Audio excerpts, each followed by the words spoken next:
കനലെരിയുന്ന പോരാട്ട വീതികളിലൂടെയാണ് എളമരം കരീം CITUവിന്റെ അമരത്ത് എത്തുന്നത്. ഇതാദ്യമായാണ് ഒരു മലയാളി CITU അഖിലേന്ത്യാ ജനറൽ സെക്രട്ടറി പദവിയിൽ എത്തുന്നത്.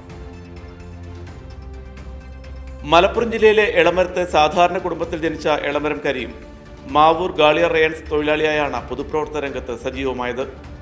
കോഴിക്കോട് ദേവഗിരി കോളേജ് പഠനകാലത്ത് കേരള സ്റ്റുഡൻസ് ഫെഡറേഷൻ പ്രവർത്തകനായി. പിന്നീട് KSYFന്റെ ഏറനാട് താലൂക്ക് ജോയിന്റ് സെക്രട്ടറിയായി പ്രവർത്തിച്ചു. 1970 CPIM അംഗമായി. 73 മാവൂർ ഗോളിയർ റയോൺസ് കരാർ തൊഴിലാളി യൂണിയനിൽ അംഗം. ഗ്വാളിയർ റയൻസ് കരാർ തൊഴിലാളികളുടെ അവകാശ പോരാട്ടങ്ങളിൽ പങ്കെടുത്ത് നേതൃനിരയിലേക്ക് ഉയർന്നു. 2012 മുതൽ CITU സംസ്ഥാന ജനറൽ സെക്രട്ടറിയായി പ്രവർത്തിച്ചു വരുന്നു. തൊഴിലാളികളുടെ അവകാശങ്ങൾ കവർന്നെടുക്കാനുള്ള ശ്രമങ്ങൾ എവിടെയൊക്കെ നടക്കുന്നുവോ അവിടെയെല്ലാം പോരാട്ടത്തിന്റെ ജ്വലിക്കുന്ന നായകനായി എളമരം കരീം ഉണ്ടായിരുന്നു. രാജ്യസഭാംഗമായി പ്രവർത്തിച്ച ഘട്ടത്തിൽ തൊഴിലാളികളുടെയും സാധാരണക്കാരൻ്റെയും പ്രശ്നങ്ങൾ പാർലമെന്റിൽ എത്തിക്കുന്നതിൽ ക്രിയാത്മക ഇടപെടൽ നടത്തി. BJP സർക്കാരിന്റെ ജനാധിപത്യ വിരുദ്ധ നടപടികൾ പ്രതിഷേധിച്ച് പാർലമെന്റിൽ ശബ്ദമുയർത്തിയതിന് 2 തവണ സഭയിൽ നിന്നും സസ്പെൻഡ് ചെയ്യപ്പെട്ടു. വ്യവസായ മന്ത്രിയായിരിക്കെ സംസ്ഥാനത്തെ പൊതുമേഖലാ സ്ഥാപനങ്ങളെ നവീകരിക്കുന്നതിൽ നിർണായക പങ്കാണ് എളമരം കരീം വഹിച്ചത്. അന്ന് കേന്ദ്ര പ്രതിരോധ മന്ത്രിയായിരുന്ന മുതിർന്ന കോൺഗ്രസ് നേതാവ് AK ആന്റണി ഉൾപ്പെടെ മന്ത്രി എന്ന നിലയിലുള്ള എളമരം കരീമിന്റെ പ്രവർത്തനങ്ങളെ പ്രശംസിച്ചിരുന്നു. 2005 CPIM സംസ്ഥാന കമ്മിറ്റി അംഗമായും 2012 സംസ്ഥാന സെക്രട്ടേറിയറ്റ് അംഗമായും 2018 കേന്ദ്ര കമ്മിറ്റി അംഗമായും തെരഞ്ഞെടുക്കപ്പെട്ടു. സമാനതകളില്ലാത്ത തൊഴിലാളി പോരാട്ടങ്ങളുടെ കരുത്തുമായാണ് എളമരം കരീം രാജ്യത്തെ ഏറ്റവും വലിയ തൊഴിലാളി പ്രസ്ഥാനത്തിന്റെ അമരത്തെത്തുന്നത്.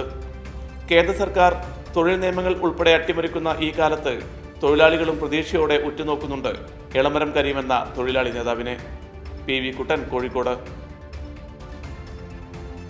CITUവിന്റെ അഖിലേന്ത്യാ ജനറൽ സെക്രട്ടറിയായി എളമരം കരീമിനെ തിരഞ്ഞെടുത്തിരിക്കുന്നു. ആദ്യമായിട്ടാണ് ഒരു മലയാളി CITUവിന്റെ അഖിലേന്ത്യാ ജനറൽ സെക്രട്ടറി പദവിയിലേക്ക് എത്തുന്നത്. തൊഴിലാളി മേഖലയിലൂടെ കടന്നു വന്ന് സംഘടനാ രംഗത്ത് എല്ലാ തലത്തിലും തൻ്റെ കൈമുദ്ര ചാർത്തിയ പ്രഗത്ഭനായ ഒരു സംഘാടകനായി എളമരം കരീം എല്ലാ കാലത്തും ഉയർന്ന് വന്നിട്ടുണ്ട്. MLA എന്ന നിലയിലും അതുപോലെ തന്നെ മന്ത്രി എന്ന നിലയിലും തൻ്റെ ഒരു കഴിവ് സാന്നിധ്യമൊക്കെ പ്രകടമാക്കാൻ അദ്ദേഹത്തിന് കഴിഞ്ഞിരുന്നു. കേന്ദ്രമന്ത്രിയായി AK ആന്റണി പ്രവർത്തിക്കുന്ന കാലഘട്ടത്തിൽ, UPA സർക്കാരിൻ്റെ കാലഘട്ടത്തിൽ ഒരുപക്ഷെ AK ആന്റണി ഒരു വലിയ തോതിലുള്ള പ്രശംസ നൽകിയ ഒരു നേതാവാണ് എളമരം കരീം എന്നുള്ളത്. കേരളത്തിൽ അന്ന് വ്യവസായ മന്ത്രിയായിരുന്നു അദ്ദേഹം. കേരളത്തിലെ പൊതുമേഖലാ വ്യവസായ സ്ഥാപനങ്ങളുടെ നവീകരണത്തിൽ, അതിന് പുതിയ ജീവൻ നൽകുന്ന കാര്യത്തിലൊക്കെ തന്നെ അദ്ദേഹത്തിൻ്റെ വളരെ ശക്തമായ ഇടപെടൽ ഉണ്ടായിരുന്നു. നഷ്ടത്തിലായിരുന്ന പൊതുമേഖലാ സ്ഥാപനങ്ങളൊക്കെ തന്നെ ഉയർത്തിക്കൊണ്ടുവരാനും അത് ലാഭത്തിലേക്ക് മാറ്റാനുമുള്ള ഇടതുപക്ഷ സർക്കാരിൻ്റെ നീക്കങ്ങൾക്ക് നേതൃത്വം നൽകിയത് തീർച്ചയായും എളമരം കരീമായിരുന്നു. അദ്ദേഹത്തിന് ഇപ്പോൾ വലിയ ചുമതല ലഭിച്ചിരിക്കുന്നു. കോർപ്പറേറ്റ് ഭരണകൂടം കേന്ദ്രത്തിൽ ഭരിക്കുന്ന ഒരു കാലഘട്ടത്തിൽ, തൊഴിലാളി വിരുദ്ധ സമീപനങ്ങൾ മാത്രം കൈമുതലായിട്ടുള്ള ഒരു കേന്ദ്ര സർക്കാർ ഭരിക്കുന്ന കാലഘട്ടത്തിൽ തൊഴിലാളികളുടെ അവകാശങ്ങൾക്ക് വേണ്ടി രംഗത്തിറങ്ങുക എന്നുള്ള അത്യന്തം ക്ലേശകരമായ ഒരു ദൗത്യമാണ് ഇപ്പോൾ എളമരം കരീമിൽ വന്നു ചേർന്നിരിക്കുന്നത്. സന്തോഷ് ചേരുകയാണ്. സന്തോഷ്, തൊഴിലാളി വർഗ പ്രസ്ഥാനത്തിൻ്റെ അമരക്കാരനായി നിന്നുകൊണ്ട്, തൊഴിലാളി വർഗത്തിൻ്റെ അമരക്കാരനായി നിന്നുകൊണ്ട് ഈ രാജ്യത്തെ സമസ്ത മേഖലയിലുമുള്ള തൊഴിലാളികളുടെ വിഷയങ്ങളിൽ ഇടപെടാൻ ഇനി എളമരം കരീം ഉണ്ടാകും. വലിയ തോതിലുള്ള രാഷ്ട്രീയ പോരാട്ടങ്ങൾക്ക് തൊഴിലാളി മേഖല സാക്ഷിയാകും. സന്തോഷ്.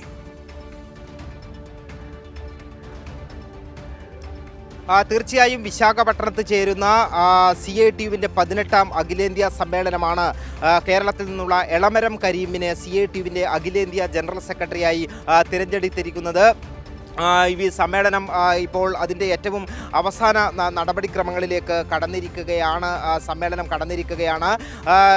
ഈ വളരെ ഒരു 5 പതിറ്റാണ്ട് കാലത്തിലധികം നീളുന്ന ട്രേഡ് യൂണിയൻ പ്രവർത്തന പാരമ്പര്യവുമായി അനുഭവ സമ്പത്തുമായാണ് എളമരം കരീം CITUവിൻ്റെ അഖിലേന്ത്യാ ജനറൽ സെക്രട്ടറി സ്ഥാനത്തേക്ക് എത്തുന്നത്. നിലവിൽ CITUവിൻ്റെ സംസ്ഥാന ജനറൽ സെക്രട്ടറി സ്ഥാനം വഹിക്കുകയാണ് എളമരം കരീം. ആദ്യമായാണ് ഒരു മലയാളി, ഒരു കേരളത്തിൽ നിന്നുള്ള ഒരാൾ CITUവിൻ്റെ അഖിലേന്ത്യാ ജനറൽ സെക്രട്ടറി സ്ഥാനത്തേക്ക് എത്തുന്നത് എന്നുള്ളത് തന്നെയാണ് ഏറ്റവും പ്രധാനപ്പെട്ട കാര്യം. ഏതായാലും ഈ സമ്മേളനം അതിൻ്റെ സമാപനത്തിലേക്ക് എത്തുമ്പോൾ വലിയ ചുമതലകളാണ് പുതിയ ഭാരവാഹികളെ സമ്മേളനം ഏൽപ്പിച്ചിരിക്കുന്നത്. വലിയ പോരാട്ടങ്ങൾ ഏറ്റെടുക്കേണ്ട ഒരു കാലഘട്ടത്തിലാണ് ഈ സമ്മേളനം അവസാനിക്കുന്നത് എന്നുള്ളത് കൊണ്ട് തന്നെ ഇനി വലിയ പ്രക്ഷോഭങ്ങളായിരിക്കും തുടർന്നുണ്ടാവുക. അതുകൊണ്ട് തന്നെ ഈ പ്രക്ഷോഭങ്ങൾ ഏറ്റെടുക്കേണ്ടുന്ന ചുമതലയാണ് ഇപ്പോൾ ഈ പുതിയ ഭാരവാഹികളെ സമ്മേളനം ഏൽപ്പിച്ചിരിക്കുന്നത്. കേരളത്തിൽ നിന്നുള്ള എളമരം കരീമിനെ ജനറൽ സെക്രട്ടറിയായും അതോടൊപ്പം തന്നെ പശ്ചിമ ബംഗാളിൽ നിന്നുള്ള സുദീപ് ദത്തയെ പ്രസിഡന്റായും തെരഞ്ഞെടുത്തിരിക്കുകയാണ്. കേരളത്തിൽ നിന്നുള്ള ടി പി രാമകൃഷ്ണനെ വൈസ് പ്രസിഡന്റായി ഈ CATUവിൻ്റെ അഖിലേന്ത്യാ വൈസ് പ്രസിഡന്റായി തെരഞ്ഞെടുത്തിട്ടുണ്ട്. ജെ മേഴ്സിക്കുട്ടിയമ്മ നേരത്തെ തന്നെ വൈസ് പ്രസിഡന്റാണ്. കഴിഞ്ഞ കമ്മിറ്റി തന്നെ വൈസ് പ്രസിഡന്റായി തെരഞ്ഞെടുത്തയാളാണ്. അതോടൊപ്പം തന്നെ KN ഗോപിനാഥ് കേരളത്തിൽ നിന്നും പുതിയ സെക്രട്ടറി സ്ഥാനത്തേക്ക് സമ്മേളനം തിരഞ്ഞെടുക്കപ്പെട്ടിട്ടുണ്ട്. ആ രീതിയിൽ പുതിയ ഭാരവാഹികൾ അവരുടെ ഇതുവരെയുള്ള അനുഭവ സമ്പത്തെല്ലാം പരിഗണിച്ചുകൊണ്ട് തന്നെ എല്ലാ മേഖലകളിൽ നിന്നും ഫെഡറേഷനുകളിൽ നിന്നും വിവിധ സംസ്ഥാനങ്ങളിൽ നിന്നും ഒപ്പം തന്നെ വിവിധ ഫെഡറേഷനുകളിൽ വിവിധ മേഖലകളിൽ നിന്നുള്ള ആളുകൾക്കെല്ലാം തന്നെ പ്രാധാന്യം നൽകിക്കൊണ്ടാണ് CATUവിൻ്റെ പുതിയ കമ്മിറ്റിയെ പുതിയ ഭാരവാഹികളെയും ഇപ്പോൾ സമ്മേളനം തിരഞ്ഞെടുത്തിരിക്കുന്നത്. ഏതായാലും എളമരം കരീം ജനറൽ സെക്രട്ടറി സ്ഥാനത്തേക്ക് എത്തുമ്പോൾ CATUവിൻ്റെ ജനറൽ സെക്രട്ടറി സ്ഥാനത്തേക്ക് എത്തുമ്പോൾ പുതിയ പോരാട്ടങ്ങൾ ഏറ്റെടുക്കാനുള്ള ദൗത്യവുമായി ഈ സ്ഥാനത്തേക്ക് എത്തുമ്പോൾ അതിന് ഈ വലിയ പിന്തുണ ഈ സമ്മേളനം നൽകിക്കൊണ്ട് തന്നെയാണ് ഈ സമ്മേളനത്തിന് പരിസമാപ്തിയാകുന്നത്. എളമരം കരീം തൊഴിലാളി രംഗത്ത് വലിയ രീതിയിലുള്ള കേരളത്തിലെ ഏറ്റവും പ്രമുഖനായ നിലവിലുള്ളതിൽ ഏറ്റവും പ്രമുഖനായ ട്രേഡ് യൂണിയൻ നേതാവ് തന്നെയാണ്. നേരത്തെ നമ്മൾ പ്രൊഫൈലിൽ പറഞ്ഞതുപോലെ തന്നെ ഈ റയോൺസിലെ തൊഴിലാളികളെ സംഘടിപ്പിച്ചുകൊണ്ട് ഒരു സാധാരണ തൊഴിലാളിയായിട്ടാണ് എളമരം കരീം ഈ രംഗത്തേക്ക് കടന്നു വരുന്നത്. അന്ന് ഈ റയോൺസിലെ ഒരു കരാർ തൊഴിലാളിയായി ജോലിയിൽ പ്രവേശിക്കുകയും പിന്നീട് ആ തൊഴിലാളികളുടെ അവിടെയുള്ള യൂണിയൻ്റെ സെക്രട്ടറിയായി എളമരം കരീമിനെ തെരഞ്ഞെടുക്കുകയുമായിരുന്നു. അവിടെ നിന്നാണ് എളമരം കരീം ട്രേഡ് യൂണിയൻ നേതൃരംഗത്തേക്ക് കടന്നു വരുന്നത്. പിന്നീട് കോഴിക്കോട് CATUവിൻ്റെ ജില്ലാ സെക്രട്ടറിയായും അതോടൊപ്പം തന്നെ മോട്ടോർ തൊഴിലാളി യൂണിയൻ്റെ ജില്ലാ സെക്രട്ടറിയായും പിന്നീട് CATUവിൻ്റെ സംസ്ഥാന ജനറൽ സെക്രട്ടറിയായും അഖിലേന്ത്യാ സെക്രട്ടറിയുമായും എല്ലാം തന്നെ പ്രവർത്തിച്ചാണ് അദ്ദേഹം ഇപ്പോൾ ഏറ്റവും ഒടുവിലായി CATUവിൻ്റെ പരമോന്നത പദവിയിലേക്ക് ജനറൽ സെക്രട്ടറി എന്ന് പറയുന്ന ഏറ്റവും ഉയർന്ന പദവിയിലേക്ക് എളമരം കരീം എത്തിച്ചേരുന്നത്. അദ്ദേഹത്തിൻ്റെ അനുഭവ സമ്പത്തും എളമരം കരീമിൻ്റെ അനുഭവ സമ്പത്തും ഇതുവരെയുള്ള ട്രേഡ് യൂണിയൻ രംഗത്തുള്ള പ്രവർത്തനങ്ങളും എല്ലാം തന്നെ സമ്മേളനം ഈ ജനറൽ സെക്രട്ടറി സ്ഥാനത്തേക്ക് തിരഞ്ഞെടുക്കുന്നതിൽ പരിഗണിച്ചിട്ടുണ്ട്. അതോടൊപ്പം തന്നെയാണ് തിരഞ്ഞെടുക്കപ്പെട്ട ബംഗാളിൽ നിന്നുള്ള സുദീപ് ദത്തയും CATU രംഗത്ത് ഇലക്ട്രിസിറ്റി വർക്കേഴ്സ് ഫെഡറേഷൻ്റെ അഖിലേന്ത്യാ നേതാവാണ്. അദ്ദേഹം വലിയ രീതിയിലുള്ള തൊഴിലാളി പ്രക്ഷോഭങ്ങൾക്കെല്ലാം നേതൃത്വം നൽകിയ പാരമ്പര്യമുള്ള ബംഗാളിൽ നിന്നുള്ള നേതാവാണ്. നിലവിൽ അദ്ദേഹം CATUവിൻ്റെ സെൻറ്റർ കേന്ദ്രീകരിച്ചുകൊണ്ടാണ് പ്രവർത്തിക്കുന്നത്. കഴിഞ്ഞ കമ്മിറ്റിയിലെ CATUവിൻ്റെ സെക്രട്ടറി ആയിരുന്നു സുദീപ് ദത്തയാണ് ഇപ്പോൾ പ്രസിഡന്റായി ഈ സമ്മേളനം തെരഞ്ഞെടുത്തിരിക്കുന്നത് എന്നുള്ളതാണ്. ഇപ്പോൾ സമ്മേളന നടപടികൾ അതിൻ്റെ ഏറ്റവും അവസാന ഘട്ടങ്ങളിലേക്ക് കടന്നിട്ടുണ്ട്. ഇപ്പോൾ ഭാരവാഹികളെ തിരഞ്ഞെടുത്തു കഴിഞ്ഞു. ഇനി ഏറ്റവും പുതിയ തിരഞ്ഞെടുക്കപ്പെട്ട ഭാരവാഹികൾ ഈ പ്രതിനിധികളെ അഭിസംബോധന ചെയ്യും. അതോടുകൂടി ഈ പ്രതിനിധി സമ്മേളനം അവസാനിക്കും. പിന്നീട് ഉച്ചയ്ക്ക് ശേഷം തൊഴിലാളികളുടെ വലിയ തൊഴിലാളി റാലിയാണ് വിശാഖപട്ടണത്ത് നടക്കാൻ പോകുന്നത്. 1,00,000-ലധികം തൊഴിലാളികൾ അണിനിരക്കുന്ന തൊഴിലാളി റാലിയായിരിക്കും വിശാഖപട്ടണത്ത് നടക്കുക എന്നുള്ളതാണ്. ഏതായാലും മലയാളികൾ കേരളത്തെ സംബന്ധിച്ചിടത്തോളം കേരളത്തിൽ നിന്നുള്ള ഒരു ആദ്യ ജനറൽ സെക്രട്ടറി CATUവിൻ്റെ അമരത്തേക്ക് വരുന്നു എന്നുള്ള പ്രത്യേകത തന്നെയാണുള്ളത്. നേരത്തെ E ബാലാനന്ദൻ അഖിലേന്ത്യാ പ്രസിഡന്റ് സ്ഥാനം വഹിച്ചിട്ടുണ്ട്. അഖിലേന്ത്യാ ജനറൽ സെക്രട്ടറി ആവുന്ന ആദ്യ മലയാളിയാണ് എളമരം കരീം. CATUവിൻ്റെ 5ാമത്തെ ജനറൽ സെക്രട്ടറിയാണ് എളമരം കരീം. ഏതായാലും വലിയ ഉത്തരവാദിത്വങ്ങൾ ഈ സമ്മേളനം 18ാം അഖിലേന്ത്യാ സമ്മേളനം പുതിയ ഭാരവാഹികളെ ഏൽപ്പിച്ചിട്ടുണ്ട്. പുതിയ ചുമതലകൾ ഏറ്റെടുക്കാനുള്ള ആഹ്വാനവുമായാണ് സമ്മേളനം അവസാനിക്കുന്നത്. കടുത്ത തൊഴിലാളി വിരുദ്ധ നയങ്ങളുമായി കേന്ദ്ര സർക്കാർ മുന്നോട്ട് പോകുമ്പോൾ ഇനി രാജ്യത്തെ തൊഴിലാളി വർഗത്തിന് മുന്നിലുള്ളത് സമരത്തിൻ്റെയും പ്രക്ഷോഭത്തിൻ്റെയും നാളുകളായിരിക്കും. അത് കർഷകരെയും തൊഴിലാളികളെയും ചേർത്ത് നിർത്തിക്കൊണ്ടുള്ള രാജ്യവ്യാപകമായിട്ടുള്ള പ്രക്ഷോഭമായിരിക്കും. അതിന് ചുക്കാൻ പിടിക്കുക എന്നുള്ള ഏറ്റവും പ്രധാനപ്പെട്ട ചുമതല തന്നെയാണ് എളമരം കരീമിനെയും സുദീപ് ദത്തയെയും ഈ സമ്മേളനം ഏൽപ്പിച്ചിരിക്കുന്നത്. ഷമി, തീർച്ചയായും കഴിഞ്ഞ 4 ദിവസമായി വിശാഖപട്ടണത്ത് CATUവിൻ്റെ 18ാമത് അഖിലേന്ത്യാ സമ്മേളനം നടന്നു വരികയാണ്. തൊഴിലാളി മേഖലയെ സംബന്ധിച്ച് വളരെ വിശദമായ ചർച്ചകൾ തന്നെ ആ സമ്മേളനത്തിൽ നടന്നിരുന്നു എന്നുള്ളതാണ്. ലേബർ കോഡുമായി ബന്ധപ്പെട്ടുള്ള വലിയ പ്രതിഷേധം ഉയർത്തേണ്ടതിൻ്റെ ആവശ്യകതയടക്കമുള്ള വിഷയങ്ങൾ അവിടെ ചർച്ചയായി.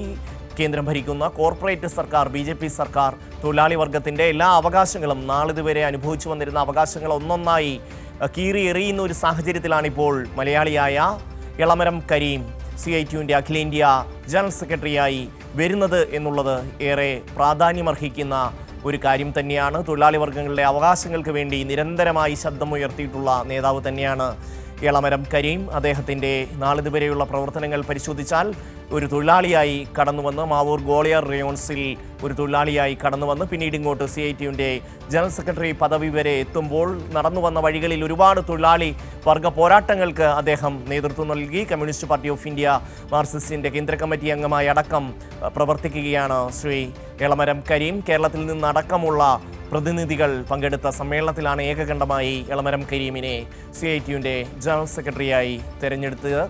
ബംഗാളിൽ നിന്നുള്ള സുദീപ് ദത്തയാണ് CITUവിൻ്റെ അഖിലേന്ത്യാ പ്രസിഡന്റായി വരുന്നത്. ഈ ബാലാനന്ദനായിരുന്നു മുൻപ് CITUവിൻ്റെ അഖിലേന്ത്യാ പ്രസിഡന്റായി പ്രവർത്തിച്ചിരുന്നത്. ഏക മലയാളി. പക്ഷേ ജനറൽ സെക്രട്ടറി സ്ഥാനത്തേക്ക് മറ്റൊരാൾ കടന്നു വന്നിട്ടില്ല. AK പത്മനാഭൻ അടക്കമുള്ളവർ അഖിലേന്ത്യാ പ്രസിഡന്റായി പ്രവർത്തിച്ചിരുന്നു. പക്ഷേ ജനറൽ സെക്രട്ടറിയായി ഇതുവരെയും ഒരു മലയാളി പ്രവർത്തിച്ചിട്ടില്ല. എന്തായാലും തൊഴിലാളി വർഗത്തെ സംബന്ധിച്ച് അങ്ങേയറ്റം കേരളത്തിലെയും ഇന്ത്യയിലെയും തൊഴിലാളി വർഗത്തെ സംബന്ധിച്ച് നിരവധിയായ ചർച്ചകൾക്ക് വേദിയായി മാറുകയാണ് CITUവിൻ്റെ അഖിലേന്ത്യാ സമ്മേളനം. ഇന്ന് വൈകിട്ട് വലിയ തൊഴിലാളി റാലിയോടെ CITUവിൻ്റെ 18ാമത് അഖിലേന്ത്യാ സമ്മേളനം പൂർണ്ണമാകും. സന്തോഷാണ് വിശദാംശങ്ങൾ നൽകിയത്.